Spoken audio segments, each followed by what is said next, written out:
Bismillah ar-Rahman ar-Rahim. Assalamu alaikum. Welcome to the One Word series where we discuss the impact of a single word on a verse of the Quran.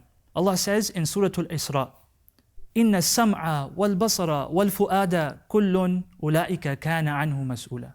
That your hearing, your vision, and your heart all will be held accountable in the court of Allah subhanahu wa ta'ala.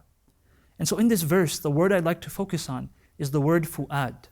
In the Quran, we find two words are used for the word heart, qalb and fu'ad. Now, qalb is used most of the time, but fu'ad is used a little more rarely.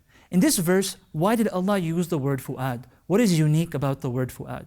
Well, the word fu'ad actually comes from fada, which is used to describe food when it is cooked, when it's burning, and it's cooked through burning. So the idea here is that a heart, when it is going through stress, when it is going through lots of intense pressure, then that heart becomes emotional.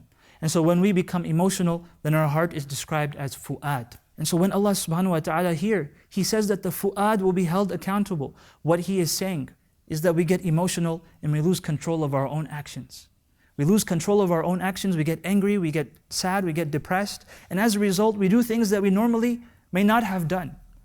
But what Allah is telling us is that even though we act emotionally, those things will still be held accountable. Those things will be still held against us. And so what we have to make sure of, we have to make sure to control our actions when we get emotional. And we have to make sure that we control our anger, our sadness, our depression, whatever it may be.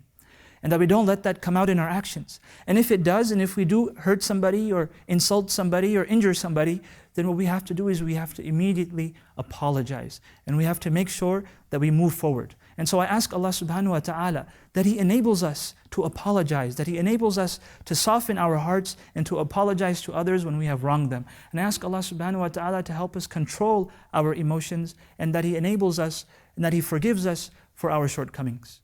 Jazakumullah khair. Wassalamu alaikum wa rahmatullahi wa barakatuh.